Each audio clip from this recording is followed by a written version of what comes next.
आदेश आदेश वृश्चिक राशि वालों, भैया सूर्य का यह परिवर्तन आपके कैरियर में बहुत ज्यादा ग्रोथ लाने वाला है। आमदनी आपकी बहुत अच्छी बढ़ने वाली है। ज्ञान की जहां तक बात करें तो ज्ञान भी इस गोचर काल के दौरान आपका बढ़ेगा, आपकी ग्रो होगी।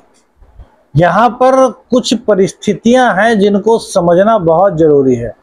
बृहस्पति और मंगल की दृष्टि सूर्य पर है, शनि से सूर्य का षडाष्टक योग बना हुआ है और सातवीं दृष्टि से राहु सूर्य को देख रहे हैं।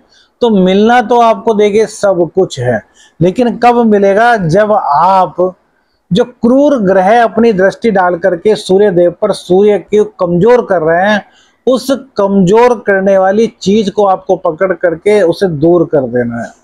इस गोचर काल के दौरान यदि देखा जाए तो इनकम आपकी ज्ञान के बदौलत बढ़ेगी, लेकिन ज्ञान में भी आपके कहीं ना कहीं भ्रम की स्थिति उत्पन्न हो सकती है। संतान अर्थात जो गर्भवती स्त्रियां हैं वो भैया सावधान इस गोचर काल के दौरान रहें, लापरवाही मत करें। जो 3 महीने से कम की हैं और 7 महीने से अधिक की हैं, उनके लिए तो खास तौर से सावधान रहने की आवश्यकता इस गोचर काल के दौरान है। और देखिए, सबसे बड़ी बात यह है कि आपकी इंट्यूशंस पावर इस दौरान काफी हैवी रहने वाली है। जीवन साथी के सहयोग से आगे बढ़ने के आपके चांसेस इस गोचर काल के दौरान बन रहे हैं। बुध देव जो है, बुध देव थोड़ी सी स्थिति में वक्रत्व की स्थिति में, या वक्रत्व कह रहा हूं सॉरी, अस्त होने की स्थिति में या फिर वृद्ध होने की स्थिति में आपका पूर्ण रूप से सहयोग तो नहीं कर पाएंगे, लेकिन मंगल देव अष्टम में बैठ करके इंट्यूशंस पावर आपकी इतनी अच्छी कर देंगे कि आप पहले से समझ पाएंगे कि यार क्या होना है क्या नहीं होना, या हमने यह कार्य किया तो इसका परिणाम क्या हो सकता है। अर्थात तो दूरदर्शिता इस गोचर काल के दौरान आपके अंदर आ जाएगी। पिता की और माँ की सेहत का ध्यान आपको रखना है। घमंड अर्थात अभिमान से आपको हर हालत में बचना है और मृदुभाषी बनते हुए सबकी मदद करते रहना है। पैसे की कोई दिक्कत इस गोचर काल के दौरान आपको नहीं होने वाली। आदेश आदेश में शाबर मन साधक प्रवीण आप सभी का हार्दिक अभिनंदन करता हूं। आज बात करेंगे सूर्य राशि परिवर्तन का वृश्चिक राशि पर क्या प्रभाव पड़ेगा। सूर्यदेव 17 सितंबर को अपनी वर्तमान सिंह राशि को छोड़ करके कन्या राशि में प्रवेश कर रहे हैं। वृश्चिक राशि वालों के लिए सूर्यदेव दशमेश होते हैं, आपके कैरियर के स्वामी होते हैं, आपके 10th हाउस के लॉर्ड होते हैं। 10th हाउस के लॉर्ड का 11th हाउस में जाना भैया बहुत बड़ा राजयोग माना जाता है, क्योंकि जो 11th हाउस होता है वो हमारे इनकम का होता है, हमारे इनकम के रिसोर्सेस होते हैं, वो हमारे इनकम को जनरेट करता है। और दशमेश दशमेश हमारे कर्म भाव को, हमारे रोजगार को, हमारे बिजनेस को, हमारी नौकरी को दर्शाता है। तो इसके मालिक जो है 10th हाउस के, वो 11वें भाव में जाकर के बैठ रहे हैं। इसका मतलब कैरियर में आप बूम करने वाले हैं। अब चाहे आप बिजनेस करते हो, चाहे आप नौकरी करते हो, रोजगार में तरक्की के चांस इस गोचर काल के दौरान पूरी तरीके से दिखाई दे रहे हैं। अभी एक पक्ष बता रहे हैं, दूसरा पक्ष भी सुनिएगा जरूर। 11वें में सूर्य देव के जाने से एक तो आपकी राजनीति में धमक बढ़ेगी, पैसा आपके पास आएगा, बिजनेस में नौकरी में आपके लिए बहुत अच्छा रहेगा। लेकिन भैया इस पर राहु की दृष्टि है, सूर्य पर राहु की दृष्टि है। अब राहु जब 11वें भाव में देखते हैं तो यहाँ भी ये पैसे की इनकम में कोई दिक्कत नहीं होने देते, वरन पैसे को बढ़ाते हैं, अर्थात आमदनी को बढ़ाते हैं। हमने देखा है कि 11वें स्थान में राहु हो या फिर ये दृष्टि इनकी 11वें स्थान पर पड़े तो राहु से वहां पर व्यक्ति को लाभ मिलता है ना। तो राहु यहाँ पर एक बात तो तय हो गई कि धन देगा, सूर्यदेव भी धन दे रहे हैं और राहु देव भी यहाँ पर धन दे रहे हैं।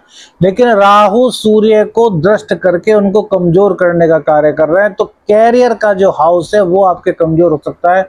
वहां पर आपके खिलाफ किसी तरह की राजनीति हो सकती है, हो सकता है जो आपके बॉस हो वो आपके अगेंस्ट हो जाए। ज्यादा समय तक ये नहीं रहेगा, बाद में उनको आपकी एबिलिटी का पता चल जाएगा। लेकिन जो स्टार्टिंग पीरियड है इसमें कहीं ना कहीं बॉस आपके अगेंस्ट जा सकते हैं, ऐसा आप मान करके चलिए। ना जाएं, इसके लिए राहु का उपाय करना है। क्या उपाय करना है वो आपको वीडियो में पता चलेगा। मंगल देव की दृष्टि सूर्य पर होगी, तो सूर्य और मंगल, देखिए सूर्य भी आग का धधकता हुआ गोला है और मंगल भी क्रूर ग्रह की श्रेणी में आते हैं, सेनापति हैं और सूर्य राजा है। इनकी दृष्टि सूर्य पर होगी तो आपकी कमाने की इच्छा शक्ति बहुत अच्छी रहने वाली है। इंट्यूशंस पावर आपकी काफी इंप्रूव होने वाली है।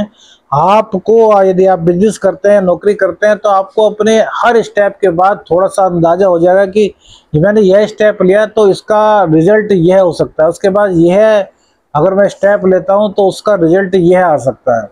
मतलब आपकी दूर की दृष्टि जो है वो काफी खुल जाएगी, ओपन हो जाएगी। दूरदर्शिता कहते हैं ना, वो आपके अंदर इस गोचर काल के दौरान रहेगी। बृहस्पति की दृष्टि होने से जीवन साथी का सहयोग आपको मिलेगा। दैनिक आमदनी में आपके बढ़ोतरी होगी। पार्टनरशिप में जो आपके बिजनेस था उसके चलने के उसमें कोई दिक्कत आ रही थी तो वो दिक्कत दूर होगी और वो बिजनेस काफी अच्छी तरीके से तेज गति से आगे की ओर बढ़ना शुरू होगा। शनि से अष्टम षडाष्टक योग चल रहा है। शनि देव की आप पर ढैया चल रही है वृश्चिक राशि वालों पर।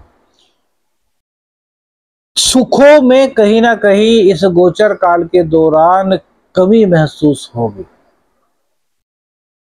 पैसा आएगा, है ना, धन आएगा। कैरियर की दिक्कत सुख को कम करेगी। घर में कुछ ना कुछ कलह का माहौल हो सकता है।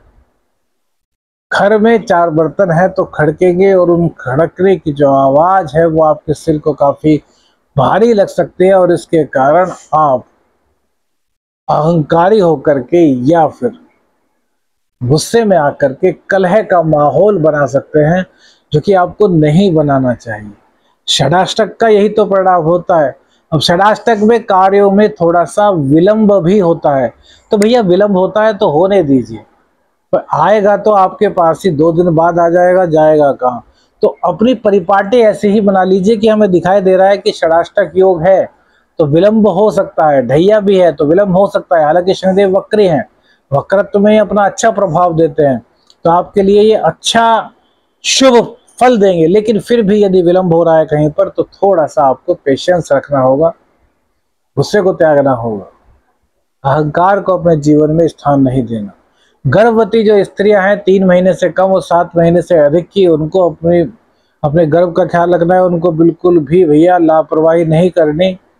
राहु और सूर्य एक दूसरे को आमने सामने देख रहे हैं तो इसलिए पेट खराब, पेट जन्य रोग हो सकते हैं। एसिडिटी या फिर पेट में गैस, सफारा, इस तरह की दिक्कतें हो सकती हैं। महिलाओं के साथ भी, पुरुषों के साथ भी। गर्भवती महिलाओं को इसलिए कह रहे हैं कि उनको बहुत ज्यादा ध्यान रखना है। उपाय क्या करें? उपाय सबसे पहले करना है गायत्री का। 1 माला रोजाना गायत्री का पाठ कीजिए, सूर्यदेव मजबूत होंगे। दूसरा उपाय राहु की नेगेटिविटी को दूर करने का, हर बुधवार को टॉयलेट क्लीनर से साफ कीजिएगा। इससे राहु की नेगेटिविटी दूर होगी, राहु का दोष दूर होगा। और यदि आप सामर्थ्यवान हैं तो एक चांदी की छोटी सी चैन अपने गले में धारण कीजिएगा, इससे भी आपको लाभ होगा। आदेश अलख निरंजन। हर हर महादेव।